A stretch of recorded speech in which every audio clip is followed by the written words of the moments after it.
MS Dia Preview, informação até você. Não tem sido fácil ser um parlamentar independente no Brasil. Aliás, não é tão simples ser um parlamentar no Brasil de hoje, no momento da atual democracia do país. Mas ele foi a escolha de mais de 100 mil pessoas no Mato Grosso do Sul. Pessoas que sabiam no que estavam votando e na transformação que esperavam para os próximos anos. Bom, para falar um pouco das dificuldades e das perspectivas do seu mandato em Brasília, eu converso com o deputado federal Marcos Polon. Se fosse você, eu ficava no vídeo.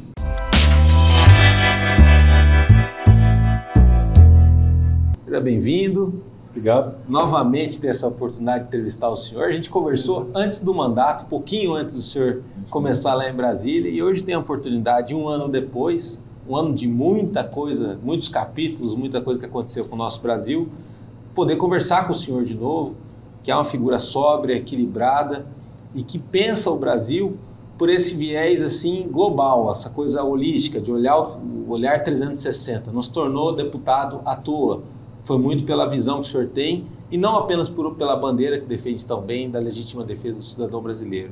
Agora, assim, como jornalista, o jornalista ele acaba olhando um pouco para a história e às vezes até tentando prever o futuro. No jornalismo de hoje até prevê o futuro demais, que é muito pós-verdade. E talvez a gente está diante daquela história do cavalo de Troia, né? Enquanto falam tanto de um possível golpe, que tem até uma teoria muito fantasiosa, mas essa teoria baseia um processo e tem gente pagando caro por conta disso, tem gente que está presa até hoje, e se houvesse um golpe não seria estapafúrdio da maneira como se prega, é possível que uma outra tomada de poder esteja acontecendo, e nem vou falar silenciosamente, porque ela acontece a passos largos e bem regulares. É a luz do dia. Né? A luz do dia. No meio de tudo isso, o senhor é deputado federal no Brasil, está lá em Brasília, e é um deputado de oposição. Quando eu falo de oposição, de todos os partidos que estão lá representados, só dois permanecem como oposição, o PL e o Novo. Como que é viver essa aventura, essa situação? E também tentar, de certa forma, ser o super-herói do brasileiro. O senhor que teve mais de 100 mil votos no Mato Grosso do Sul, foi o único que superou essa barreira, deteve sozinho quase 10% da votação total de quem foi às urnas, e eu tenho alguma noção que todo mundo que votou para o senhor não deixou em branco a votação para presidente, sabia em quem estava votando e no que estava votando. Seja bem-vindo. Bom, muito obrigado mais uma vez aqui, sempre muito feliz em ser convidado. Sempre com a mesma premissa, vou perguntar o que você quiser, eu vou responder. Não gosto de trabalhar com pauta fechada e isso nos dá a oportunidade de levantar diversos temas como esse que você falou. Nós estamos vivendo o prenúncio de um golpe, como que isso se desenha, e o cavalo de Troia seria, no caso, o fato deles falarem que é em defesa da democracia, né, e tal. Então, o que acontece, cara? Eu vou ser bem informal para responder, porque senão vai ficar o termo já é muito pesado. Para quem estudou minimamente história, e eu gosto muito de ler, eu tenho uma fixação por literatura, gosto muito de ler, gosto muito de estudar história. Você estudou um pouquinho de história, você vai ver que todos os regimes de exceção, todos começam defendendo a tal da democracia. Então, se você pegar a ditadura militar de 64, ela foi instituída por quê? Para evitar o golpe da esquerda, ok?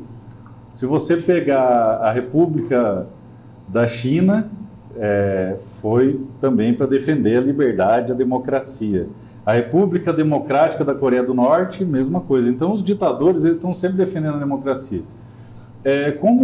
República Democrática do Congo. República Democrática do Congo. Ótimo exemplo de prosperidade África, democrática, E aí você tem os que não botaram democracia no nome, mas você vê, se você pegar as entrevistas do Chaves, antes do Maduro, lá na Venezuela, eles, não, a gente está só mantendo a democracia, se eu for derrotado nas urnas, está tudo bem. É uma reforma constitucional para reconstruir o país, mas dentro de 3 anos eu estou fora do poder, até hoje. Então, o que você perturba também? E aí vai. Então, primeiro vou fazer uma análise principiológica para vocês. Você tem valores e princípios que norteiam a construção de uma nação. Liberdade e democracia são duas coisas que, a partir do momento que você defende, você estraga. A democracia ela tem que acontecer como um elemento de direito justnaturalista, algo que acontece. Você não precisa... É uma condição. Realizar atos antidemocráticos para proteger a democracia. Isso aí é um antagonismo absurdo. Então, é a mesma coisa. Nós faremos censura prévia para proteger a liberdade. Isso é um absurdo. Então, como que você protege a liberdade? Com mais liberdade. Como que você protege a democracia? Com mais democracia. E não cerceando a oposição, fechando. Então, principiologicamente, isso aí já é um grande equívoco, um grande absurdo. Agora, se você olhar na prática, você vai ver que as liberdades individuais que compõem o chamado Estado Democrático de Direito, ou democracia, elas são elementos que não são tolhidos de uma vez, porque senão o povo reage. É a teoria do sapo na panela. Você vai esquentando aos poucos, até o momento que a água esquenta demais, ele morre. Se ferver, ele pula. Então, se jogar na água fervendo, ele pula, ele vai reagir. Então, as nossas liberdades, elas são fatiadas como um salame. Se você analisar, o ativismo judicial, ele começa no final da década de 90. Ele começa a ser denunciado por um jurista brasileiro, que é de muito renome no meio acadêmico, que chama Lênio Streck. Lá no começo dos anos 2000 alguma coisa, ele já estava começando a bater na distorção do uso principiológico numa estrutura de direito positivista. Dentro desse viés, você vê que ele é um jurista da extrema esquerda, todo esquerdista ao extremo, e já denunciava isso, porque isso aí não atenta contra a direita ou contra a esquerda. Romper os limites do devido processo legal, extrapolar a medida de poder de um dos poderes constituídos, é um fogo que vai queimar todo mundo. Hoje está queimando a direita, está queimando os bolsonaristas, mas vai queimar todo mundo. E isso vai aumentando numa crescente, ao ponto em que colapsa com o Jair Bolsonaro. Por quê? Porque ele foi o único presidente da história recente do Brasil que se dispôs a diminuir o tamanho do Estado. E o sistema reage. É isso que eu ia falar. Eu acho que tocou na ferida. Porque, assim, ele entrega, acho que com 54 bilhões de superávit à presidência da República, um trabalho muito bem feito pelo Paulo Guedes. E hoje a gente teve o resultado do ano passado de, se eu não me engano, 254, primeiro soltaram 220, depois eram 30 bilhões a mais. Eles não costumam fixar uma meta, quando chega eles dobram. Pois é, e aí isso aí é muito perigoso para o Brasil, porque isso aí vira inflação, isso gera abismo social, também. E quebra a perspectiva do país com relação a investimento externo, a perspectiva mesmo de desenvolvimento e tudo mais. Entretanto, não há uma visão de curto prazo, médio prazo, de que a coisa possa ser revista. Até porque o gasto público está muito programado para ser bem alto, dado a quantidade de ministérios. O governo deles é aumentar o gasto cada vez mais. É o modelo da gastança. Você sentar no restaurante e começar a pedir e não saber como vai pagar a conta. Eles chamam de teoria econômica moderna, que foi o que fizeram na Venezuela e na Argentina, que é inflar o mercado com dinheiro público, fazer a base monetária se dilatar e tentar conter a inflação com alta tributação. Não dá certo em nenhum lugar no mundo. Quebrou a Venezuela, quebrou a Argentina, vai quebrar o Brasil. Mas no caso do Brasil, o problema é que o problema brasileiro é ser muito esperto também, né? E agora parece que a coisa é tão irresistível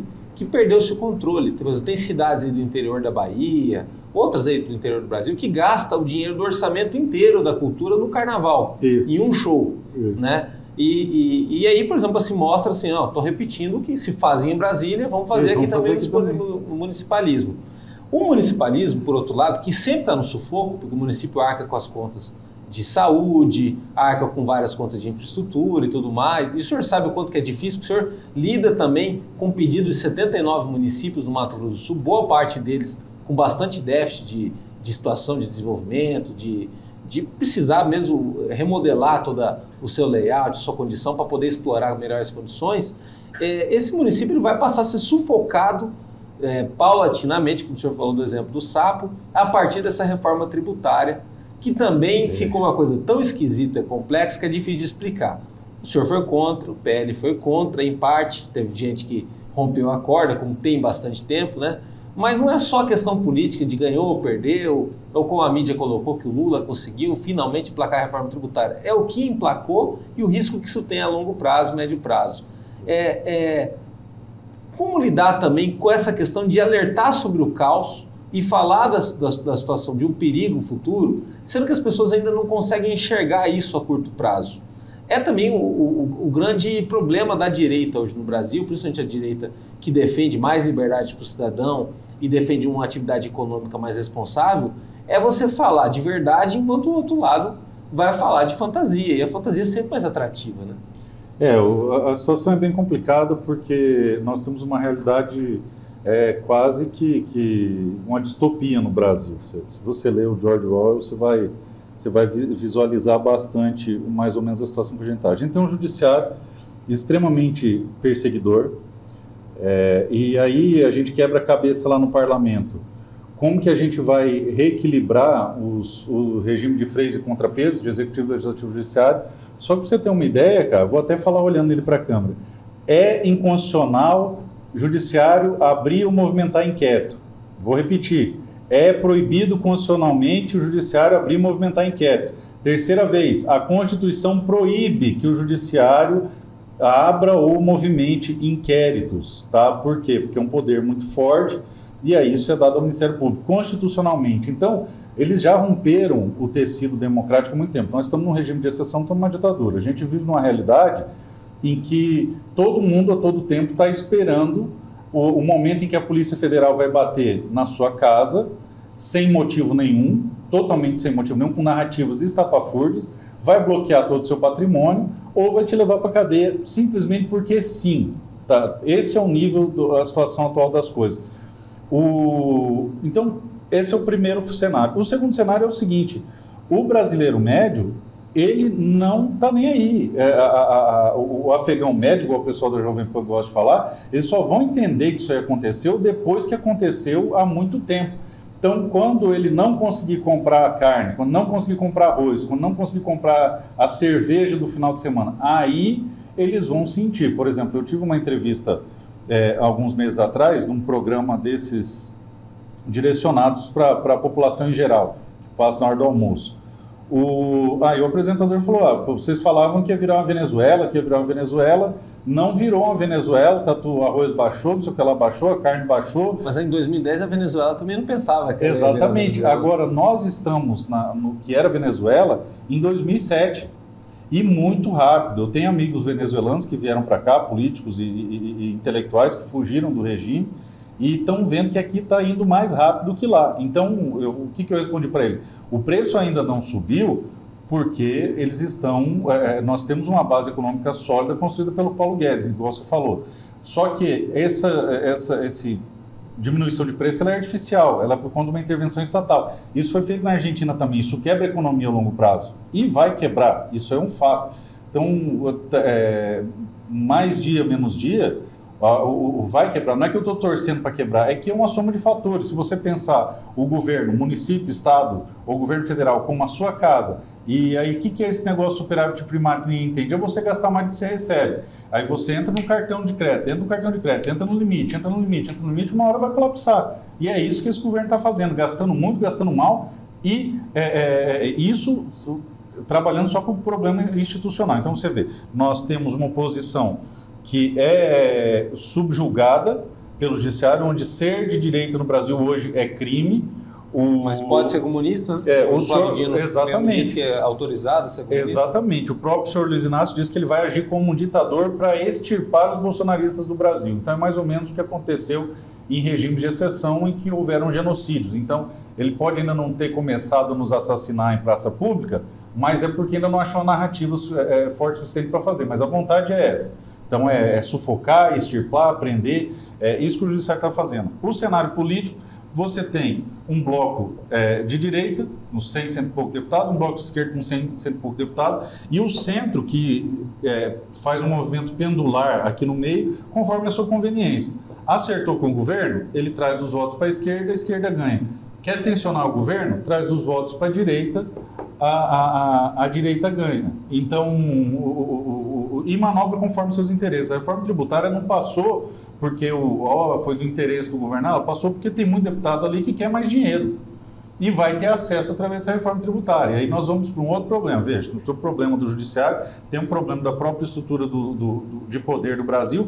Agora nós temos o terceiro mais grave problema de um país. Uma nação é composta do quê? Território, povo e senso de identidade. Né? Então, isso é uma nação. Então, a matéria-prima para fazer um país não é a terra, não é o ouro das minas e o verde das matas e o azul dos mares. Não. Mesmo porque isso é uma analogia idiota feita com a bandeira do Brasil, que as cores vêm da família real. Mas isso é assunto para outra coisa. Veja, a gente não sabe a história do nosso país. Qual que é a matéria-prima que a gente tem para trabalhar? São pessoas, cara, que hoje aqui é quinta-feira, depois do carnaval. São pessoas que há 3 dias atrás estavam andando seminuas em multidões pelas ruas do Brasil, urinando e defecando nas vias públicas, fazendo atos libidinosos à luz do dia.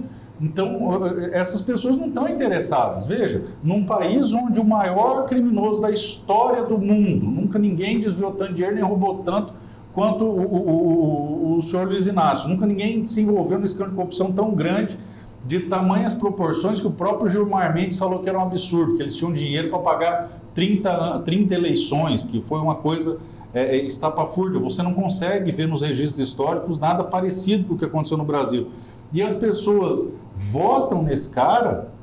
Essa é a matéria-prima do Brasil. São essas pessoas que você vai ter que alertar que o barco está afundando. Agora, nós estamos no mesmo barco.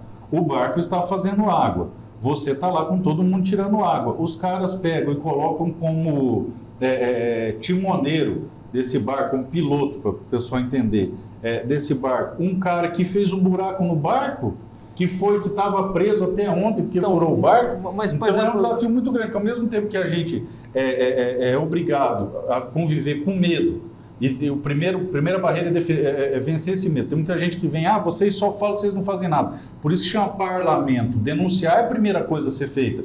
E eu vou te falar, na realidade que nós estamos vivendo hoje, Danilo, pouquíssimos sobraram os que não se venderam por emendas, pouquíssimos sobraram os que não se venderam por poder, meia dúzia que sobrou ali que ainda tem coragem de bater, que tem coragem de falar. E só o falar está sendo passivo de colocar a gente na cadeia. Então, nós já temos essa realidade aqui, por conta do regime de exceção que a gente vive. Dentro do parlamento, essa postura austera não é bem vista, porque eles querem mais dinheiro. E aí que você falou, o desafio é falar isso para o povo, é falar isso para as massas. E aí eu te falo, como falar isso para as massas, sendo que boa parte da população não está nem aí, é evidente. O Jair Bolsonaro ele trouxe algo muito diferente na política, que despertou a política para níveis nunca antes imaginados. Eu lembro que eu faço manifestação de rua desde 2007. Em 2013, 14, eu encontrei conheci o senhor José Carlos Sepúlveda, que era comentarista do Terça Livre, é comentarista de imprensa e tal, faz parte do IPCO, e eu falei para ele, cara, doutor Sepúlveda, isso aqui tá um absurdo, o Brasil tá um caos, não tem o que fazer, aquela sensação de desespero. Ele falou, o Brasil nunca teve tão bom desde o golpe militar que derrubou o Império, porque em 1889, salvo engano, foi um golpe militar que derrubou o Império. E aí a gente não sabe nem a nossa história, mas enfim. E aí ele pega e fala o seguinte, até ontem só se discutia sobre bebida, futebol e amenidades. Hoje, qualquer lugar que você vai, as pessoas estão falando sobre política. Então isso foi algo que transformou o Brasil num sentido muito positivo. Qualquer lugar que você for nas ruas, as pessoas estão falando sobre política. Isso é muito bom. Qual é o lado ruim? Nós estamos vivendo um exemplo de desmando, um exemplo de autoritarismo, um exemplo de desonestidade tão forte no cenário político nacional que eu já estou começando a encontrar pessoas que estão perdendo completamente as esperanças. Ou pelo medo de ser perseguido, ou por achar que não adianta fazer mais nada. E esse é o grande desafio, você não deixar o medo vencer e nem se desesperar. Isso é a maior dificuldade, você se manter motivado para lutar contra um sistema que quer acabar com todas as pessoas. Não é só conscientizar hoje em dia, em 2024, é lidar também com esse medo, né? Mas aí o senhor falou de alguém que mudou o rumo da história, né? E já mudou o rumo da história, independente do que aconteça com ele, até porque a gente nunca sabe a cada dia o que pode acontecer com Brasil, ele. Tudo pode acontecer, inclusive nada. Isso. Um cara que tomou num belo dia lá uma facada durante uma campanha eleitoral, que tem gente ainda que diz que ele não tomou a facada porque não saiu sangue.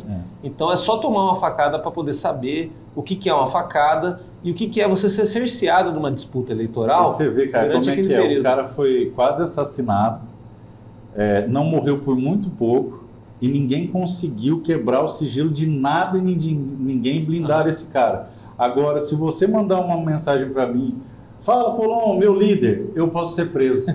E aí vão quebrar o sigilo dos meus advogados, vão tornar os meus advogados incomunicáveis com os outros advogados.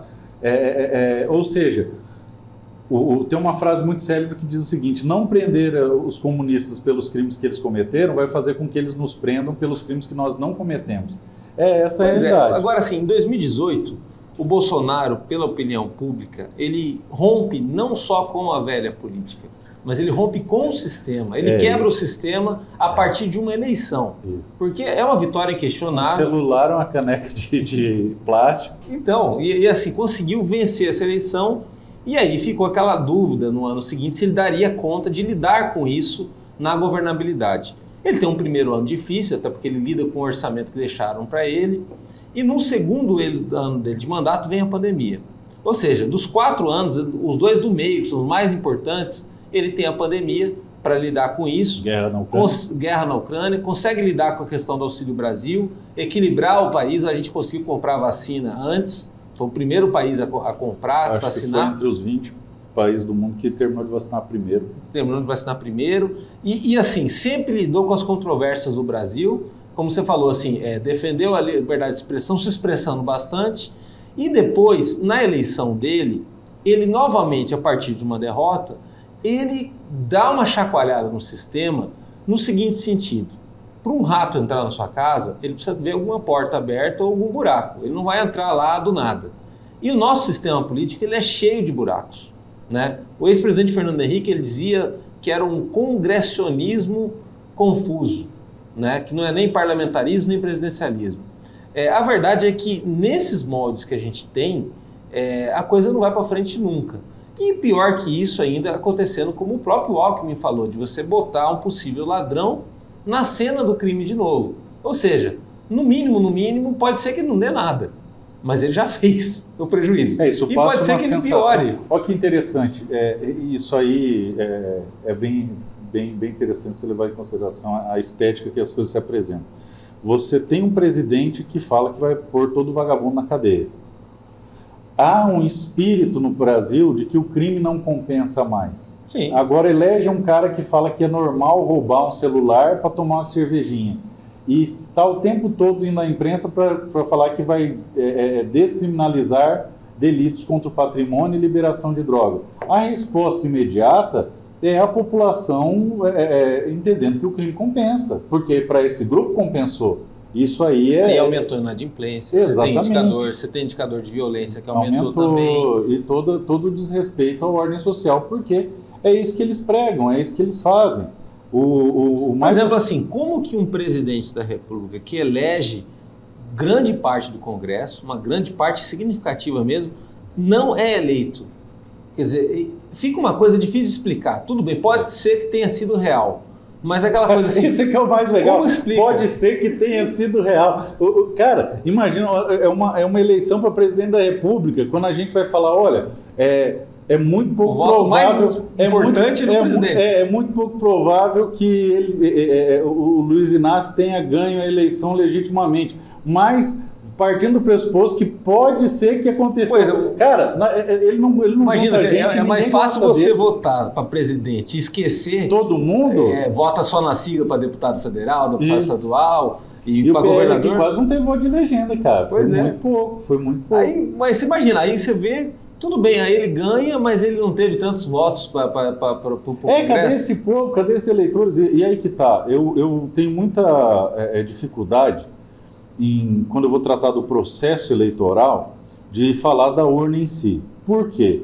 Porque nós temos uma realidade no país em que todo mundo é especialista em dar palpite.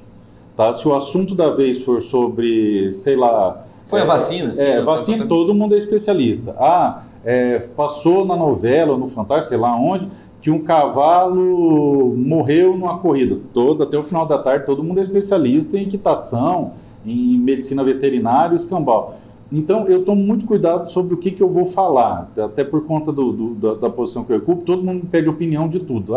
Então, o que você vai falar, o que você vai falar, e eu não gosto de fazer isso, eu gosto de ter minimamente estudado o tema para falar. Então, por que eu não trato de segurança nas urnas? É um tema que eu não falo. Porque eu não conheço, eu não estudo, eu não sei o que é blockchain, eu não sei o que é, como é que chama, segurança digital, eu não sei como é que funciona o negócio de dados. Eu não conheço. Então, se eu falar, eu vou ser liviano. O mais perto que eu cheguei de tecnologia foi que eu comprei uns satoshis, que é o centavo do Bitcoin, ano passado, acho que e perdi a senha, extraviei o negócio. Então, eu não tenho intimidade para falar da segurança do mecanismo eleitoral brasileiro, da urna. Agora, o que eu posso falar é de direito. Eu sou advogado, eu tenho 20 anos de advocacia, eu já fui professor de direito constitucional. Então, constitucionalmente, o brasileiro tem direito a exercer o sufrágio. Constitucionalmente, ele tem direito a um processo eleitoral seguro. Então, mais do que direito ao processo seguro, nós temos o direito constitucional a um processo que nos inspire confiança. Não inspira. Hoje você fez a pergunta, partindo do pressuposto que há a possibilidade do cara ter sido eleito, só o fato dessa pergunta existir já mostra que o nosso sistema eleitoral falhou. Mas há dúvida, né? Em boa parte do Brasil, você passa a sair nas ruas conversar, não tem gente razoável, tem gente que não acredita. Eu mesmo tenho minhas dúvidas. Agora a situação Agora, podia ser ortodoxo, como boa parte da mídia e falar assim, não, quem tem dúvida é louco, é maluco. Mas então tá muito maluco. Tem milhões de malucos. População. Agora você vê, a situação do Brasil é tão ditatorial, que se eu olhar para aquela câmera e falar que houve fraude no processo eleitoral, que aconteceu uma falha no santo graal do TSE, que é a urna eletrônica, meu mandato é cassado, igual aconteceu com o Felipe Francischini, você é expurgado da vida pública, você é preso, você perde o programa, do jeito que está perigoso ser preso. Então, só de conjecturar isso, você já corre de sofrer a mão pesada do Estado. Agora, veja bem, partindo do pressuposto que eu não estou indagando a segurança do mecanismo, só o fato de existir essa dúvida razoável já fere o procedimento. E aí eu vou mais longe. Não estou entrando na questão da urna, mas se você analisar a forma que o processo foi conduzido, não foi um processo equânime. As partes devem ter asseguradas na disputa condições iguais. Tudo que havia de contestação em relação ao material da direita era liminarmente derrubado. Tinha coisa que não passava nem pelo devido processo legal. Teve conteúdo removido que você nem sabe por que foi removido e quem que removeu. E foi pedida a relação disso aí para o TSE, eles se negaram a entregar. Então, o princípio da publicidade, cadê? Quais foram os conteúdos removidos? Nós fomos proibidos de falar a verdade. Na eleição, nós fomos proibidos de dizer que o cara era amigo do Maduro. Nós fomos impedidos de dizer que ele era amigo do ditador da Nicarágua. Ou que ele foi preso. Ou que ele foi preso. Os escândalos de corrupção. Nós éramos proibidos de falar a verdade. Por outro lado, quando eles inventavam uma mentira ou narrativa, nós não tínhamos condições de fazer aquilo parar, porque era negado. Nós tivemos inserções de rádio que não foram executadas. E ficou por isso mesmo. Não foi 2, 3, né? Não, foi milhares. Então você vê, eu não estou dizendo o problema do mecanismo, porque eu não tenho habilidade para comentar. Eu estou falando do processo. O processo foi viciado. Não houve paridade de forças. Não houve um tratamento equânime. Foi um tratamento desigual. E isso é gritante. Só isso já deveria ser o suficiente para gerar suspeita. Agora, você vê, a grande parte dos brasileiros quer ter o direito ao voto físico, seja por impressão, seja porque seja, e pelo texto da Constituição nós temos esse direito assegurado. E isso não ofere nem a efetividade, a gente viu na Argentina a velocidade do resultado, e nem o segredo do sufrágio, também não, porque o impresso vai para uma urna, ou seja, não existe um desafio logístico, não existe um impedimento político, não existe um impedimento ideológico, não vai mudar a dinâmica, não vai ser mais rápido, mais devagar, mais nada, vai ser o mesmo sistema, só com impressão do recibinho que vai para uma urna. Por que gastaram tanta energia, tanta força e tanto empenho em impedir que isso acontecesse? Porque foi nítido a interferência entre os poderes. Não, o O Supremo Barroso foi lá. Foi lá, né? Foi lá pessoalmente. E no final solta a frase: eleição não se ganha, se toma. Em outra ocasião ele fala em público: perdeu o Maneco, deixando evidente que tem um lado. Em outra ocasião, o Gilmar Mendes vai e fala que se não fosse o Supremo, o Lula não teria ganho. Então são elementos que fragilizam a confiabilidade do processo. E, mais uma vez, não estou abordando a questão da urna. Tenho minhas desconfianças? Tenho, mas são subjetivas. É coisa da minha cabeça. Eu olho para aquilo ali e não consigo confiar. Por quê? Porque eu não entendo tecnologia. Conheço pessoas que mas não que entendem. fica tudo muito estranho. Eu falo o seguinte: um dos sobrenomes do senhor é um sobrenome europeu, lá do leste europeu. Polonês. Não vou nem falar da polonês. Então, vamos supor que o senhor estivesse lá na Polônia, aí o senhor fosse ver notícias sobre o Brasil. Aí você entende que teve essa questão da urna que foi vetada, que o candidato a presidente da última eleição, que era o ex-presidente, hoje não tem passaporte mais, ele não pode, mas como se ele... Sem crime nenhum. Como se, ao sair do Brasil, o Bolsonaro não fosse visto. O cara que tentou matar ele, o Adélio, tem mais direito que ele. Pois é. E isso não pega mal pro Brasil? Não fica esquisito? Pegaria, se a notícia chegasse lá. Não chega. Nós temos um grande problema do Brasil, que é a barreira do idioma. Então, a única coisa que vai para lá é o que o grande consórcio da mídia publica. Então, o que é publicado pelo grande consórcio, que está aliado com o governo, é o que é reproduzido lá. É assim que funciona. Então, traduz e reproduz lá. E utiliza até a indústria cultural também de artistas para poder exatamente. Então, para eles, o Bolsonaro era o antidemocrático, o Lula veio salvar o mundo. A nossa sorte é que ele não para aqui, o Lula fica viajando o mundo inteiro e falando besteira o mundo afora. Palavras cunhadas de racismo, misoginia, antissemitismo e toda aquele cheiro de naftalina que ele tem no discurso dele, que é um discurso do comunismo clássico absurdo, impraticável. É um sujeito fora da realidade, fora do tempo. Agora, assim, para o Mato Grosso do Sul, o senhor foi eleito aqui, e poderia até ser eleito em outros lugares do Brasil, por conta do ProArmas, né? Dado a questão nós elegemos 17 deputados federais, do respeito que o senhor tem em palestras e tudo mais, né? E é um movimento que ele busca a legítima defesa do cidadão brasileiro. Inclusive, até o senhor defendeu a questão de mulheres vítimas de violência poder ter acesso à arma, né, com treinamento e tudo mais. Agora, para o Mato Grosso do Sul, o Lula nunca ganhou aqui uma eleição. Conseguiu eleger um governador na época, né, que inclusive teve secretários aqui que depois viraram ministros e tudo mais, mas o PT nunca se criou aqui no Mato Grosso do Sul, né, embora tenha vereadores, embora tenha deputados e tudo mais. Tudo isso que tem acontecido em Brasília não favorece muito essa região do Brasil, né? Visto que meio que se sabe que no tabuleiro aqui não é muito bom para eles. Só a reforma tributária, tem um estudo pode impactar muito. Do novo, nós vamos sofrer um impacto imediato, assim que começar a implementar, de 26% na nossa arrecadação. Ou seja, o próximo governador daqui fica aqui com o pires na mão, dependendo de buscar dinheiro em Brasília. Centraliza tudo em Brasília. Que é o que já está acontecendo, de certa forma, um pouco, porque o governo federal ele retém muita coisa, né?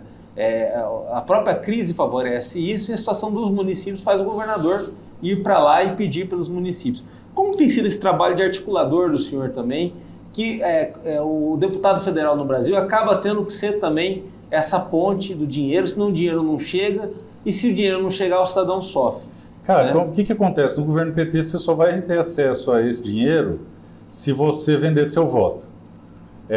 Eu fiz uma campanha muito austera, com muito pouco recurso, e deixei bem claro que eu acho que muito abjeta a prática de comprar e vender voto. Eu acho que o cara que vende seu voto, ele está vendendo o futuro dele, da família dele. Então, eu sempre achei isso um absurdo. Então, do mesmo jeito que meu eleitor não vendeu o voto dele para mim, eu não vou vender meu voto para esse regime ditatorial. Não vou, de jeito nenhum. Faça concessões para ter acesso ao recurso. Não vou fazer. Quem votou em mim votou por conta de um perfil ideológico, votou por conta de uma convicção ideológica, e eu estou entregando exatamente aquilo que eu me comprometi a entregar na campanha. Aí nisso o senhor acaba ficando com um pote mínimo. Exatamente, que é fidelidade ao presidente Bolsonaro e fidelidade às pautas que me elegeram. É isso que eu entrego. Então, eu mantenho uma posição aguerrida, embora não seja o meu estilo xingar, não gosto de xingar os outros, não gosto de hostilizar, é a minha característica. Eu tenho uma educação que me impede, eu não tenho essa facilidade. É lógico, todo mundo estoura, todo mundo tem uma hora que sai do prumo. Mas normalmente, no meu dia a dia, eu trato todo mundo com educação. Ah, mas tem cara que não merece. Eu sei, mas não é por causa da pessoa que eu trato assim, é por conta da minha formação. É o jeito que eu fui criado. Mas o meu posicionamento é sempre muito coerente e muito firme dentro das minhas convicções. Então, o que acontece? Eu não tenho acesso a esses emenda PIX que a turma tem, emenda isso, emenda aquilo e tal, que são milhões, milhões, milhões e milhões que fizeram com que são a graxa que lubrifica a conversa, como é que eu vou dizer, o papo cabuloso desse presidencialismo de coalizão, né? A coalizão é feita no dinheiro. Então eu tenho só as emendas que são impositivas, que é o que tem. O que eu fiz com as minhas emendas, que dá um pouco mais de 30 milhões por deputado? Eu, como fui eleito em todos, eu fui votado em todos os municípios, eu dividi nos 79 municípios. Então, ao invés de eu pegar e botar tudo aqui, tipo, 5 milhões aqui, 10 ali, 20 lá, 30 colar, que é um troço esquisito, vamos dizer assim, não soa bem, eu acho que eu não consigo entender algumas coisas. Tipo, pega uma cidade que você manda uma emenda lá, que é quase o orçamento inteiro, você fala, pô, onde é que vai isso aí? O que eu fiz? Eu dividi em todos os municípios e as minhas são todas picadas, e principalmente para o terceiro setor. Então, eu mando, 100 mil para uma PAI, 300 mil para outra. Então, primeiro, a entidade que eu busquei atender são as APAIs. Por quê? Porque o pessoal deixa a PAI muito relegada, porque pensa assim, o que eu vou gastar na PAI, eu gastaria numa escola que vai dar mais voto. Eu não penso em emenda como algo captador de voto. Como eu te falei, meu voto é ideológico, então não faço essa contrapartida. Então, do mesmo jeito que meu eleitor não espera que eu traga uma montanha de dinheiro para o Mato Grosso do Sul, porque não vou trazer, não vou me dobrar e não vou me vender, isso é o que ele espera de mim, justamente isso, ele espera também que eu não mercantilize as emendas. Então, eu estou buscando atender quem mais precisa. Então, por exemplo, tem a PAI que eu conheço que o banheiro não está funcionando, eu andei todas as APAIs do Estado, eu andei todos os municípios do Estado, já no primeiro ano de mandato, 100% eu fui pessoalmente. Tem asilo que os idosos não têm roupa de cama. E aí você escuta algumas pessoas falando, o Polon é maluco, está mandando dinheiro para lá, mas ali ninguém vota. Eu não estou mandando por voto. Eu não entrei na política para fazer voto, eu entrei para mudar a vida das pessoas, para poder ajudar. E são as pessoas que mais precisam de ajuda. Então, eu fatiei tudo em pequenas porções, de modo que quem bateu o olho no meu mapa de emendas vai falar, é impossível ter qualquer irregularidade, porque está tudo picadinho. E o senhor também é muito vigiado, né? E trabalhando dessa forma. Então, a gente quer ver se consegue destinar parte disso aí para o segmento do tiro esportivo, que engloba esporte, engloba cultura, engloba segurança pública, que é um setor que está sendo muito castigado no Brasil todo. E ao invés de eu mandar 20 milhões para o governo do estado construir um stand numa cidade, tem como você mandar um valor que estabeleça um convênio com todos os clubes para que receba as forças de segurança pública para treinar. Outra preocupação que eu tenho são com os CTGs, que é a cultura do sul mato-grossense, é uma mistura de gaúcho com o Paraguai, pelo menos a minha eu sou da fronteira, sou dali de Dourados, perto de Ponto Porã. Então a cultura gaúcha, a cultura do Paraguai é muito presente, então acho que é importante investir nessa cultura que preserva as tradições. E investir na família, né? Exatamente, porque é um ambiente muito familiar. O laço comprido, que é o futebol do sul mato-grossense, as entidades assistenciais. E aí o que a gente consegue é dar uma ambulância aqui, uma viatura ali. Eu não tenho um montante, conversando com toda a bancada federal, a gente conseguiu mais alguns deputados.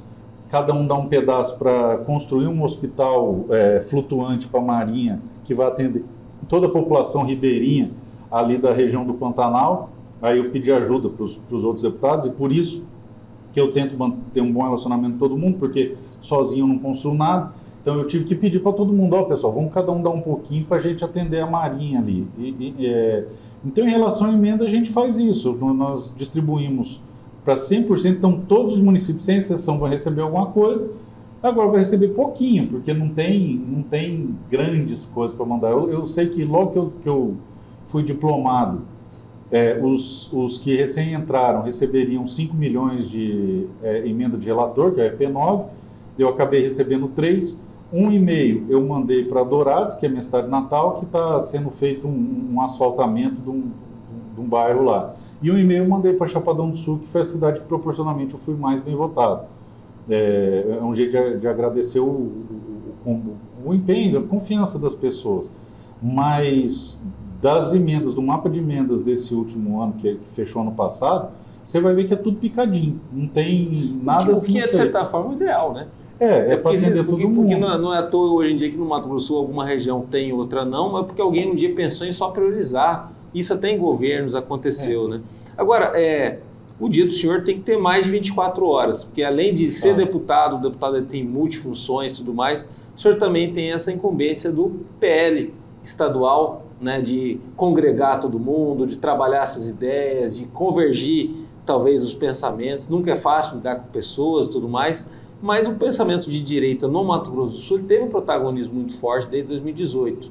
E manter como uma frente de opção para a população é super importante, talvez pelo perfil equilibrado, pela forma como o senhor conquistou também a vitória em 2022, te credenciou a isso. Como que também esse outro trabalho de liderança partidária, que é outra linha, né? Uma coisa é lidar com as pessoas normais, outra coisa é lidar com os políticos.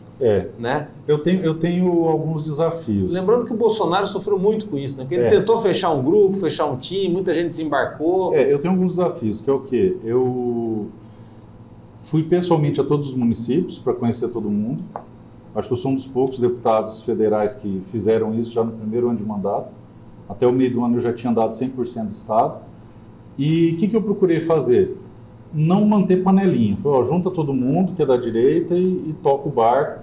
E é outra coisa que eu procurei fazer, eu dou total autonomia para os municípios. Escolhe quem vocês quiserem, o candidato de consenso vai ser de vocês e vamos embora. Tenho duas condições, não quero ninguém com ficha criminal e ninguém que tenha feito o L de ser de esquerda. E aí eu achei que ia ser simples, mas não é, porque no Mato Grosso em especial nós temos um partido de esquerda, que é o PSDB, que transita muito bem com as pessoas da direita. E tem pessoas que são bolsonaristas que estão alocados em cargos de poder do PSDB. E que vai defender que a questão de direita ou esquerda é um perfil pessoal, é estilo. Exatamente. O problema é o seguinte, o partido do prefeito é o partido que vai eleger deputados e senadores em 2026. Então eu conheci um monte de bolsonarista em 22, cara, Bolsonaro roxo, caminhonete adesivada, que estava pedindo voto para deputado de esquerda. E hoje nós temos lá na Câmara Federal 5 deputados de esquerda, 3 de direita, sendo um de centro-direita e 2 de direita, num estado que 70% do povo é conservador. Como que você explica isso? Então nós tivemos 3 deputados do PSDB que fizeram em média 90 e poucos mil votos cada um, todos votam contra as nossas pautas, 2 do PT, que evidentemente votam contra as nossas pautas, eu, Rodolfo Lisovando. O Mato Grosso, por sua vez, elegeu 4 só no PL. Então, por que o Mato Grosso teve essa performance ou não? Por que o Mato Grosso não? Porque no Mato Grosso não tem o PSDB. Aqui tem, então o PSDB ele pega esse capital político da direita. Não, o importante é a pessoa, não é o partido. Só que nas eleições, para o governo do estado, para o governo federal, para o deputado estadual, para o deputado federal e senador, o que manda é o partido. Você vê, o próprio Eduardo Rido, quando ele sai de largada, ele está com 3%. Ele ganhou com o quê? Com a força da máquina. Eles juntaram praticamente 73 prefeituras dos 79 municípios em torno do nome dele. Não, tem um número que ele passa batido, né? Que é a história dos 600 vereadores, né? 700 vereadores, quer dizer. Aí você tem vereador, suplente de vereador, isso. E mais o secretariado, mais secretariado. Entendeu? Só a máquina que ele movimentou votando nele, ele ganhava, não precisava nem pedir voto. Então, não tirando o mérito, porque ele é um cara muito inteligente, muito preparado. Toda estratégia é estratégia, né? Mas assim, quem tem essa largada, né? Quem já teve essa largada? Foi um tiro de canhão, isso foi histórico. Então, hoje o PSDB manda no Mato Grosso do Sul. Então, o primeiro desafio é explicar para as pessoas qual que é o peso que um partido tem no longo prazo. Então, mas aqui o preço de tudo isso. O cara, né, é o médico da minha família, é amigo do meu irmão, não sei o quê. Tudo bem, só que você está colocando um partido que lá na frente vai te dar deputados e senadores que vão manter a coisa do jeito que está ou piorar a sua situação. Então, o primeiro desafio é explicar isso aí. O segundo desafio é compor a briga de espaço político, porque todo mundo quer espaço, né? Não existe vácuo no poder. Então, quando chega alguém igual eu, que sou completo outsider, que praticamente caí de paraquedas, que não tem uma história na política aqui, que não tem nenhum grupo político me endossando aqui que no Mato incomodou Grosso do por Sul. ser o mais bem votado, né? Exatamente. Quer dizer, roubou o sonho de muita gente. Exatamente. Então, o desafio é essas pessoas entenderem que o meu trabalho é para o partido como um gestor do partido. Eu não sou dono do partido. Então, muita gente me procura nessas conversas de alcova aí para, olha, se você compor com a gente, nós vamos te dar tanto espaço aqui, tanto espaço ali, tanto espaço acolá. E eu estou falando desde janeiro. A decisão é tomada pelo presidente Jair Messias Bolsonaro. Eu sou só um gestor, eu sou um representante. Quem é o dono desse capital político é o presidente. Eu não vou fazer um prato feito e levar lá para ele, jogar na mesa e falar come. Eu dou informações para ele ter... Até porque ele trocou de vários partidos por conta disso, né? Exatamente. Sempre foi usado muito na questão do capital Exatamente. político, até o momento que ele não quis mais ser usado e foi presidente da República. Exatamente. Então, se você pegar... o presidente, ele tem os meios de informação dele aqui, ele tem as pessoas que ele conhece daqui, ele tem os amigos dele aqui, aí ele tem eu que levo informação para ele, e ele tem acesso a todo mundo. O Contar leva informação para ele, o Rafael Tavares leva informação para ele, o Davi, o Rodolfo. O Rodolfo é a BIM dele do Mato Grosso do Sul. Não, ele tem uma rede de contato. E o senhor é um cara que pode, assim, em qualquer momento, ligar para ele. Exatamente. E vai ser entendido. Como que é também para o senhor andar no Mato Grosso do Sul? O Bolsonaro ele se tornou até uma figura da família de muita gente. Muita gente fala para o senhor, não, eu falei com ele, eu tenho contato com ele, eu converso com ele. Como que é também lidar com isso? Eu acho normal, cara. Eu respeito muito. O Bolsonaro é muito acessível, diferente do que o pessoal vende. Não estamos conseguindo conversar. É mentira. Se você for lá e ficar esperando marcar uma agenda, ele vai te receber igual recebe todo mundo. Como era também com o cercadinho, né? Foi.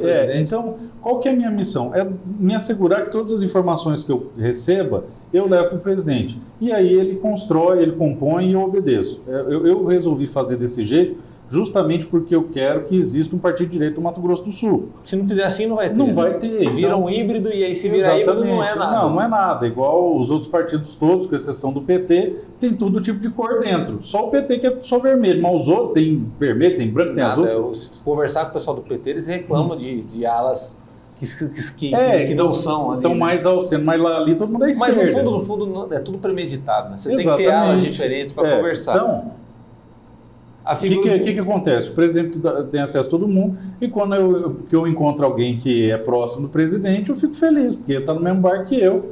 Falo, quando tiver com ele, manda um abraço. Basicamente assim. Agora, uma coisa que eu sou muito rigoroso, e isso me entristece muito, são pessoas que têm o hábito de botar coisa na conta do presidente.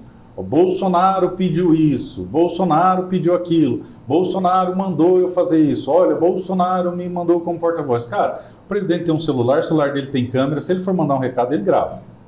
Premissa básica. Então, isso é um troço que eu fiz questão de extirpar da política do Mato Grosso do Sul, e eu falei para todo mundo que eu via fazendo isso, falei, próxima, vamos acabar com esse trem, porque eu vou lá perguntar, e se for mentira, eu vou divulgar que é mentira. Porque isso é um troço que atrapalha demais. Então, quando eu falo assim, Bolsonaro vai decidir, as pessoas estão tão acostumadas com esse jogo de cena que acham que eu estou jogando. Só que agora o tempo está se esgotando, o dia da decisão está chegando, e agora caiu a ficha para esse pessoal que quem vai decidir é mesmo o Bolsonaro. E aí está todo mundo assustado, porque ninguém sabe o que vai vir de lá. Nem eu sei. Qual que é a minha tranquilidade? Eu confio no meu líder, cara. E o senhor cumpre também, né? Exatamente. Para mim é diferente. Eu tenho muita tranquilidade de chegar para o presidente e falar, presidente, o que o senhor falar que vai fazer, eu vou fazer, não me interessa. Eu não tenho um projeto pessoal dentro da política, eu não tenho um plano de poder. Eu tenho uma missão e uma pauta. Eu cumpro a minha missão, defendo a minha pauta. Como deputado, como advogado ou de qualquer outra forma. Então, para mim, o importante é fazer um bom trabalho de gestão. Se o presidente mandar apoiar essa xícara, vai ser a xícara. Se ele apontar o microfone, vai ser o microfone. Simples assim, é tudo muito simples na minha cabeça. Agora, dentro dessa neutralidade, dessa sobriedade com tudo, ele pode também pedir para o senhor ser pré-candidato a prefeito em Campo Grande. Lembrando que Campo Grande está em aberto. Né? Aberto, ou o senhor apoiar, ou que o senhor fizesse um candidato por aqui. Sim. Como que é também lidar com esse desafio? Lembrando que embora o Bolsonaro esteja passando por um momento adverso, nesse momento, com toda essa pressão tá cada dia mais forte, mais complicado, então ele cada vez se consolida mais. Quanto mais baixo, mais ele cresce. Com certeza o próximo prefeito de Campo Grande, ou o prefeito... vai passar pela mão do Bolsonaro. Vai passar pela mão do Bolsonaro, pelo capital de votos do Bolsonaro. E dessa vez, com certeza, ele não vai fazer uma escolha aleatória como ele fez em 2022, de até apoiar, de certa forma, 2 candidatos. Acredito que pelas circunstâncias e tudo mais, ele vai ser mais assertivo. Isso. Né? E aí vai ser fácil conhecer o outro lado, porque o outro lado também vai começar a bater, às vezes até alguém que é próximo. Exatamente. Né? Começa a se voltar contra. O Bolsonaro vai muito além de um ex-presidente, vai muito além de um político, muito além de uma instituição. Ele é um fenômeno de popularidade e alguém que hoje, muito mais que era em 2018, ele tem um portfólio do que ele fez pelo Brasil, qual que era a intenção dele. Exato. E mais que isso, ele tem depois um pós-Bolsonaro que estão fazendo tudo ao contrário. Então a propaganda dele é mais fácil, mais fácil de propagar. Ele presta atenção com carinho aqui nessa região do Brasil, em Mato Grosso do Sul, Olha, Rio Grande. A última conversa que eu tive com o Valdemar da Costa Neto, ele falou, eu perguntei como é que estavam as coisas, falou, bom, eu não sei o que o Bolsonaro tem com o seu estado. Acho que é porque ele morou lá, mas ali no estado ele assegurou que a decisão é 100% dele. Ele vai construir, ele vai fazer. Eu acho isso maravilhoso, porque eu sou católico, na Igreja Católica a gente aprende o seguinte, quem obedece não erra. Então eu levo as informações ao presidente, municio ele de todas as informações, ele faz o que ele quiser. A pergunta que ele fez para mim, tá, Polon, o que você... Eu não gosto de dar opinião, eu levo dados, eu levo informações. Aí ele pergunta, o que você acha do fulano? O que você acha do Beltrano? O que eu tenho falado para ele é o seguinte, falou, presidente, o que o senhor mandar eu vou obedecer, quer eu goste ou não. Então, não quero ser esse tipo de influência no que eu acho, eu penso, isso ou aquilo. Ele tem as informações por múltiplas fontes, todo mundo leva. Então ele tem uma capacidade, a maturidade muito maior que a minha, uma visão política infinitamente maior que a minha, tem 30 anos na minha frente de sucesso na política, eu sou juvenil, nem juvenil, sou dente de leite perto do presidente Bolsonaro. Então eu aprendi na vida que você tem que se cercar de pessoas que são melhores que vocês e ser liderado por alguém ainda melhor. Então eu me sinto muito confortável sendo liderado pelo presidente. E o que vier eu vou fazer. Vai ter gente que vai bater? Vai, independente do que aconteça. Ele pode indicar você, por exemplo, pode indicar você que está assistindo aí, ou pode indicar ninguém, ou pode apoiar um terceiro. O que vai acontecer? O grupo que não foi apoiado vai bater, isso é normal. Então, quando eu pego e falo assim, o Bolsonaro vai decidir quem vai ser o candidato ou quem vai ser apoiado, ponto. Tem um grupo que fala, tá vendo? Ele está falando isso porque está preparando para apoiar fulano. Não, tá vendo? Ele está falando isso porque ele está preparando para lançar o ciclano como candidato do PL. Não, tá vendo? Ele está falando isso porque na verdade ele quer se lançar. E um outro grupo fala, não, tá vendo? Ele está falando isso porque na verdade ele não quer ser candidato. Então as pessoas dão ao fato a roupagem que elas querem. O fato é um só, o presidente vai indicar e eu vou obedecer. E eu repito reiteradamente a mesma frase. Lealdade não é fazer aquilo que você concorda, isso aí é oportunismo.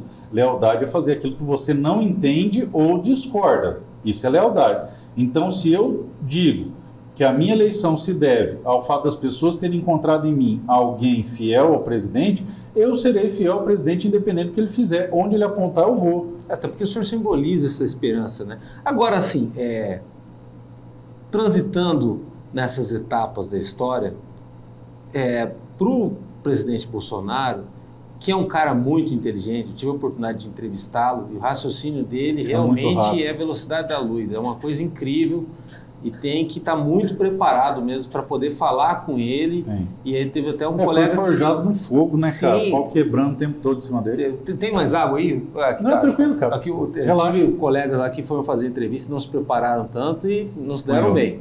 Agora, sim, em 2018, ele teve que escolher entre o Reinaldo Zambuja, PSTB, e o Odilon, que era PDT e tem aí uma vontade de ser comunista, mas não confessa isso, de certa forma. Pelo fato do que foi no Nordeste, o passado dele e tudo mais. Então era visto como uma figura de direita, mas bastou começar a ir para a eleitoral, mostrou que não tinha nada a ver com isso.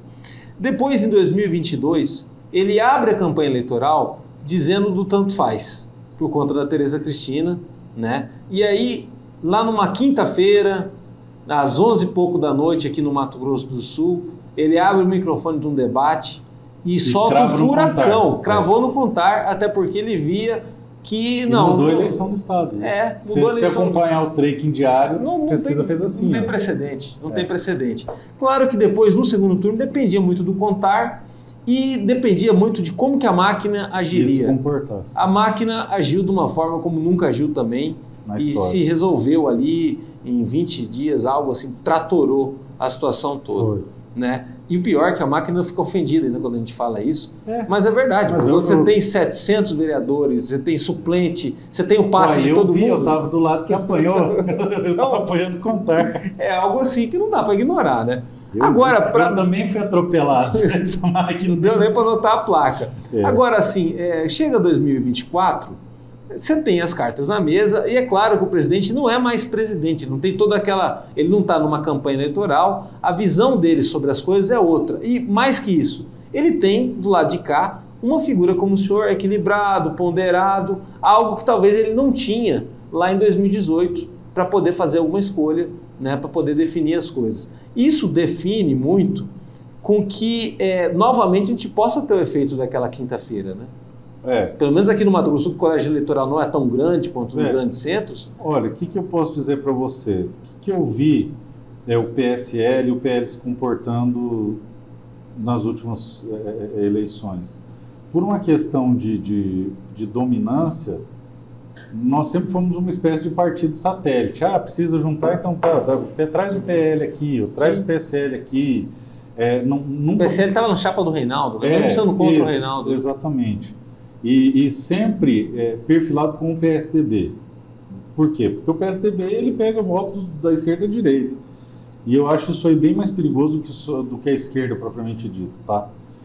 Então, podia ter lançado um candidato a governador em 2018. Ia ganhar, cara. Em Santa Catarina ganhou um outsider, ninguém conhecia. Em Rondônia a mesma coisa. Ia ganhar. Só que o pessoal da época não comprou a briga com o PSDB. Faltou, o que eu acho que falta dos políticos do Mato Grosso do Sul?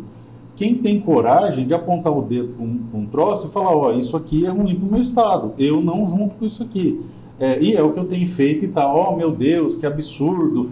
Eu falo todas as vezes, gente, eu não estou xingando pessoas, eu não estou ofendendo pessoas, eu não estou falando que fulano, beltrano, ciclano é ladrão, eu respeito todas as pessoas que são criaturas de Jesus Cristo, de Deus, que Deus fez, então mas respeito todo mundo. O que é melhor para o seu estado. Mas eu acho que o partido é ruim e no tamanho que está no estado é muito ruim. Então, esse é um posicionamento que eu tenho.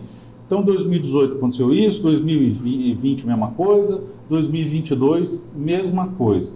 O que aconteceu quando eu vim candidato? Eu falei, presidente, é ordem do senhor fazer isso aí? Ele falou, não, Polon, fica à vontade para fazer o que você quiser. Falei, presidente, como eu estou saindo daqui, vai ficar ruim. O que é para eu fazer? Ele falou, mantenha a posição, então fica neutro. Falei, se o senhor falar, eu vou falar. Ele falou, não, assim fica bom. Então eu mantive a campanha inteira, sem falar mal de ninguém, sem falar bem de ninguém, eu enalteci as características dos dois candidatos. Falei, olha, o Rindo tem esse currículo aqui, o Contar tem identidade ideológica. E o senhor precisava vencer, né? Era fundamental para o Brasil também. O que acontece? Eu alinhei a posição para o presidente, falei, presidente, é para eu fazer o quê? Ele falou, não, fica nessa posição aqui. Aí eu fiquei na posição que ele indicou. Então eu pegava, e não falava mal de ninguém, porque eu não gosto, não é do meu perfil. Eu acho que se eu for para uma campanha majoritária vai ser extremamente chato, enfadonho, porque eu não gosto de ficar hostilizando gratuitamente os outros e, infelizmente, é isso que acontece, é isso que vende, é isso que dá notícia. Então, o que aconteceu? Eu falava, o currículo desse é esse, o currículo desse é esse. Escolha sua. Aí o jornal falava, o jornal, a rádio, sempre falava assim, mas o PL está apoiando o candidato do PSDB. Eu falei, sim, o senhor falou muito bem, o PL está apoiando. Marcos Polon, não, eu tenho o meu voto e vocês podem contar com o meu voto sempre que for necessário, mas eu não vou revelar qual é o meu candidato. Entendeu? E eu falava assim, fazia uma brincadeira até com um jogo de palavras, mas eu tinha definido meu voto no contrário por uma questão ideológica. Só que eu mantive a neutralidade para evitar ruído e seguindo a orientação do presidente. Quando ele cravou, e eu deixava bem claro, Se o presidente apontar um tijolo, eu vou apoiar o tijolo. Acabou. A hora que ele cravou, eu me posicionei. E, enfim, e aí o resto é história. O que eu vejo para 2024, que é o que realmente interessa depois dessa conversa toda, dessa retrospectiva? A única coisa que eu não quero de jeito nenhum é que se repita o que houve em 22, tá? E estou disposto a pagar um preço muito alto por isso. Por quê? Porque é o seguinte, vai apoiar o fulano? Ah, mas todo mundo odeia fulano. Tudo bem, mas é a decisão do presidente. Ah, não, nós vamos lançar candidato? Vamos lançar candidato. Então, é 100% decisão do presidente. Nós vamos firme aqui. Para ficar nesse chove não molha, é melhor nem entrar. Então, E o Brasil está pegando fogo. Exatamente. Você está cheio de atribuição, então, cheio de tarefa. Eu me posiciono dessa forma porque eu acho que tem que ser o sim, sim, não, não. O preto é preto e o branco é branco. Essa zona cinzenta só tumultua, atrapalha a vida do eleitor. E favorece o dinheiro, né? Agora, assim, Exatamente. falo como cidadão mesmo, nem como jornalista, como alguém que está te entrevistando. É possível Campo Grande, que é uma cidade que está chegando a 1 milhão de habitantes, ser uma cidade que o gasto público seja menor, que está explodindo de contratação, né? O tamanho da prefeitura está cada vez maior, ser uma cidade que ela tem uma zeladoria urbana mais eficiente, de não deixar as coisas estragar e ficar estragado por um tempo, ser uma cidade que primeiro faz e depois faz a festinha para comemorar o que está pronto, não ficar lançando coisa toda hora, e ser uma cidade onde principalmente a figura política dos políticos não seja alegórica, até porque a gente tem parâmetros aí pelo resto do Brasil, de outras cidades do mesmo tamanho, do mesmo porte e tudo mais, onde um bom trabalho de uns 2 anos consegue ajeitar a casa bem. Mas aqui parece que é uma década perdida praticamente, né? E desde que eu tenho na memória aí 2013 por aí, a gente está com essa questão do limite fiscal da cidade ali no nariz já praticamente, falta de perspectiva e muito devaneio. De uns tempos para cá, mais devaneio ainda, né? Tem até hospital sendo lançado que não cita como que vai ser, onde que vai ser, essa situação toda, mas aí vai para a mídia às vezes condicionada, faz um oba-oba todo, e aí fica complicado a gente viver o mundo real. No mundo da fantasia, da rede social, tá perfeito, tá ótimo, perfeito, mas tem que trabalhar também, né? Até porque o senhor, quando foi eleito, foi um fenômeno do YouTube. Era ligar o YouTube, você via o Marcos Polon, mas depois veio o Marcos Polon, deputado, com a pastinha, que corria atrás, que não falta sessão, né? A política ela está no mundo real e Campo Grande está muito no mundo da fantasia. É possível a gente ter isso ou é sonhar demais? Cara, eu acho que não é nem ser possível, não. É necessário. É necessário. Passou da hora já. E Campo Grande é a locomotiva que puxa o Mato Grosso do Sul. Então, eu costumo dizer que as eleições municipais de Campo Grande vão definir o futuro do estado dos próximos 30 anos. Se você pegar todo o cenário político do estado, o start ele começa aqui. Então, foi de uma eleição perdida que o Zeca virou governador. Foi de uma reeleição que o André Putinelli virou governador. Foi de uma eleição perdida que o Reinaldo virou governador. Enfim, isso tem implicações políticas grandiosas, mas muito mais do que isso, muito mais importante que isso é o seguinte, cara, Campo Grande tem uma estrutura, Campo Grande tem uma vocação para ser o top 10 do IDH do Brasil. Cara, morar aqui é muito bom, aqui é um lugar maravilhoso, aqui tem tudo para dar certo, aqui tem um orçamento enorme. 6,3 bi. Pois é, moço, como é que dá até vergonha de falar um valor desse, aí como é que fica desse jeito? E outra, nós não somos uma capital muito violenta, nós não somos uma capital com um déficit habitacional monstruoso, irresolutível, que não tem solução. Tem uma vocação para o comércio. Tem vocação para o comércio, bem. Tem vocação agora para a rota bioceânica. Então, nós estamos vendo a necessidade urgente de se estruturar isso aqui. Então, quem for o candidato do PL, seja quem for, tem que ter esse compromisso. Então, o que eu vou pedir para o candidato, para deixar bem claro, eu quero que o PL tenha candidato próprio. É uma coisa que eu pedi para o presidente. Se ele me contrariar, eu vou achar ruim? Vou, mas vou obedecer igual. Isso está bem claro. Mas eu quero que tenha um candidato próprio. Porque quem for o nosso candidato vai ter uma listinha de exigências, que é o seguinte, eu quero que tenha um sistema de compliance, eu quero que tenha um sistema de... É um plano de governo original, né? Não é uma coisa só para entregar. Um programa de auditoria externa. Eu quero uma secretaria de combate à corrupção, eu quero que o sujeito me apresente os quadros técnicos já antes do pleito eleitoral. Então, definiu, vai ser o fulano. Legal, fulano, ó, eu como dirigente partidário, nós vamos trabalhar com isso aqui, porque Campo Grande precisa.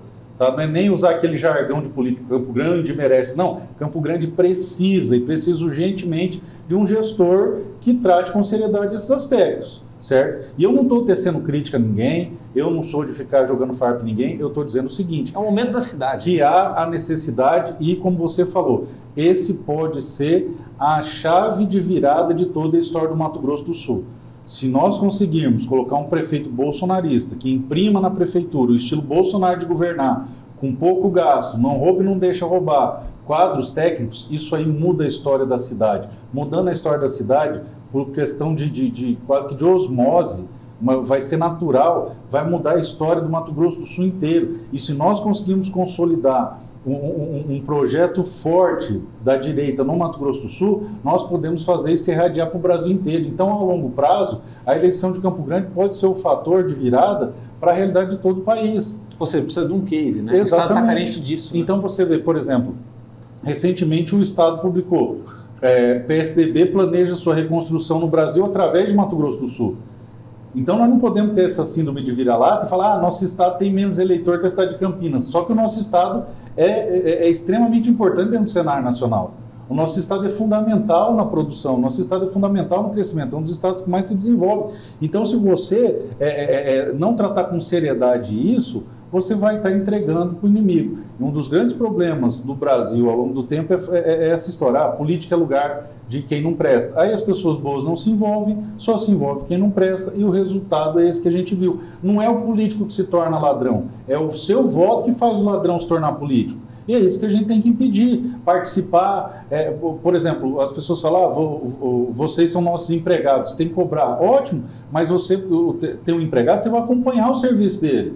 Você não dá uma empreita e desaparece e volta um ano depois para ver o que aconteceu. Não, acompanha, vê o que está acontecendo. Eu falei detalhadamente da questão das emendas para você, porque ontem um sujeito falou para um amigo meu, as emendas do Paulão estão tudo no governo do estado. Não está, vai lá olhar meu mapa de emenda, vai lá olhar também tem que combater muita desinformação. Nossa, o tempo todo. A imprensa falou aos 4 cantos que eu coloquei minha mulher no PL Mulher e meu irmão como dirigente do PL municipal e que cada um ganhar 40 mil. E todo o trabalho dentro do PL é voluntário, não tem uma pessoa dentro da folha do PL hoje no Mato Grosso do Sul, nada. A gente contrata um contador para o estado inteiro e um advogado para o estado inteiro. Quando joga no Google, só aparece essa notícia. A notícia que tem a fala do senhor como contraponto... Não aparece. Não aparece. Não aparece. Se você entrar no site do TSE, hoje, um ano depois dessa notícia, a comissão do PL em Campo Grande não está montada ainda. E por que eu deixei aberto até agora? Porque eu estou convidando todo mundo da direita para entrar, eu tenho que ter espaço para oferecer para as pessoas. Isso, tem que ter gente que confie, né? Exatamente. Possa confiar, não pode também convocar todo mundo. A mesma coisa do PL Mulher. Foram meses depois de eu pegar o PL Mato Grosso do Sul que ela foi PL Mulher. Por quê? Foi uma escolha da Michele. Se fosse minha, na primeira semana que eu peguei o PL, eu já tinha nomeado PL Mulher. Mas não é um pouco tendencioso quando fala da situação do PL, mas não cita como que funciona nos outros partidos? É só o PL. Como funciona no PSDB, como funciona no PT, como funciona no MDB. O cidadão ele acaba não tendo um parâmetro. Não, disso. É só o PL. É igual. O Bolsonaro, se ele ganhar um relógio de presente, meu Deus, acabou o mundo. Agora, se qualquer outro ganhar uma mesa dessa de ouro maciço, não, é normal. Então, a própria... O estádio do Corinthians foi um presente para o Lula. Foi um presente para o Lula. E o que eu vejo é o seguinte... E um viaduto, né? A própria direita assume essa postura inquisidora e muitas vezes realiza julgamentos e ataques sem se inteirar. Então, igual eu estava falando, o político é seu empregado? Então acompanhe o serviço, acompanhe o seu empregado, vai ver o que ele está fazendo. Porque a gente presta contas na rede social, todas as nossas movimentações são públicas, tudo que a gente faz é público. Igual outro dia, chegaram o Paulo Rafael Tavares, o deputado que mais gasta. E o que você quer que ele faça? Que ele não gasta, não tem estrutura e a esquerda pega e moe ele no pau? A gente não tem espaço para pôr pessoal em nenhum lugar, então nós não temos espaço na prefeitura, nós não temos espaço no governo do estado, nós não temos espaço nenhum na máquina. Ponto. Não temos espaço nenhum na máquina. Então a gente depende do recurso do gabinete para fazer o trabalho. O Rafael ele tem um gabinete itinerante. Eu tenho pelo menos uns 5 no estado inteiro. A gente está no estado inteiro o tempo todo. Como é que a gente vai fazer isso sem recurso? Agora, o pessoal vem com um discurso, porque não pode, aí você não consegue trabalhar, você não consegue fazer a prestação do trabalho como você deveria, e depois o pessoal fala, o cara é ineficiente. Porque nunca você vai ter o contraponto, né? Exatamente. Você vai falar só de um, você não tem. E eu falei para o Rafael lá atrás, quando eu trabalhei na campanha de vereador dele, que eu apoiei, eu falei, cara, esse discurso aí de não vou gastar, é um discurso muito ruim, porque você vai precisar desse recurso para combater. Isso aí é uma guerra política, é uma guerra de narrativa, e qualquer arma que está disponível você tem que usar, porque a esquerda vai usar. Sim. E mais, a esquerda vai usar a estrutura estatal, a esquerda vai usar a estrutura dos órgãos públicos, a esquerda vai roubar. Então, só o fato de você utilizar o que é lícito já está bom. Tá bom. Agora, o senhor é a prova de que a reforma política ela pode acontecer, né? Basta apertar confirma, escolhe a pessoa certa, você fura o sistema assim de um jeito que o sistema sozinho ele não vai conseguir fazer isso. O Bolsonaro foi a mesma coisa em 2018. Para esse ano, qual que é a perspectiva que o senhor tem com relação ao presidente Bolsonaro e ao bolsonarismo, visto o que tem acontecido no nosso país, quando a gente começou a conversa? Lembrando que alguém que tomou uma facada no meio de uma campanha eleitoral, tudo pode acontecer na vida dele, e se acontecesse aquela coisa de vai o homem, fica o nome, né? O nome ninguém vai matar, ninguém vai abafar, embora tentem matar aos poucos. Como que o senhor lida também com isso? O senhor que é um cara muito ligado a ele e sabe o quanto que, às vezes, no xadrez, você perdeu o rei e você pode estar perdendo o jogo, né? Em cima dessa situação, até porque é alguém insubstituível, não tem como substituir alguém como Bolsonaro. Eu acho que o maior fenômeno que o Bolsonaro fez foi despertar esse amor pelo país e esse interesse pela política. Acredito que a frase do Olavo de Carvalho, que ele disse lá há anos atrás, não existe direita ainda no Brasil, existe Jair Messias Bolsonaro, eu acho que ela ainda é atual, porque não existe nenhuma pauta que tenha a força gravitacional que o nome do Bolsonaro tem, só ele consegue unir todo mundo. Acredito que o Bolsonaro, se hoje ele simplesmente fosse desaparecesse, vamos dizer assim, a ideia Bolsonaro é imparável, tá? Eu acho que ele só tem a crescer, só tem a aumentar. À medida que os brasileiros forem percebendo o tamanho do problema que representa a esquerda no Brasil, e isso está acontecendo pelos próprios erros da esquerda e pelo próprio posicionamento do presidente Bolsonaro, ele vai se fortalecer. Agora. O próprio Luiz Inácio falou que ele vai se comportar como um ditador para extirpar os bolsonaristas do Brasil. Então, o que eu espero? Que o Bolsonaro se torne cada vez mais popular, cada vez mais forte, cada vez mais consolidado. Dia 25 é uma prova disso agora, né? Dia 25 é uma prova disso e nós seremos caçados e perseguidos com direito a tudo que acontece na ditadura.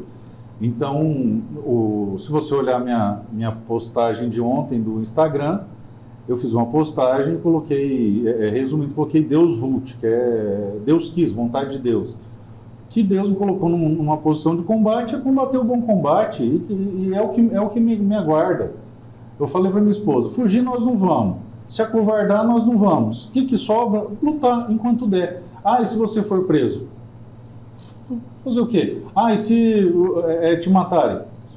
Se a gente não tiver uma consciência de transcendência dessa vida, de entender que nós caminhamos diante de Deus e só isso que importa, você fica com medo de sair na rua. Então, para mim é muito claro, Deus me deu uma missão, Deus me deu uma vocação, eu vou seguir, vou cumprir com toda a força do meu coração a fidelidade que eu tenho a esse Deus que eu acredito.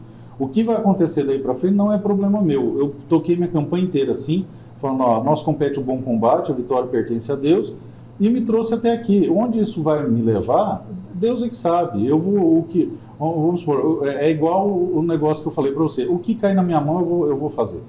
Então, o que o presidente falar, eu vou obedecer, o que Deus me trouxer para a minha vida, eu vou aceitar. Nós tivemos uma moça... E assim tem sido no mandato também, né? Com assim, pouco dinheiro, com muito dinheiro, com o que for. Exatamente. Por exemplo, nós tivemos aqui no Mato Grosso do Sul uma professora chama Soraya, que foi intérprete de livros do Contar, que ficou preso 1 ano sem ter feito nada, cara.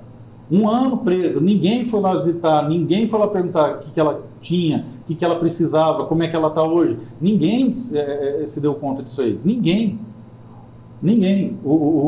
Eu acabei dando um livro para ela que chama Noite Escura da Alma, de São João da Cruz, que justamente mostra como que você tem que manter a fidelidade nesses momentos, como que Deus conversa com você nesses momentos de noite escura da alma.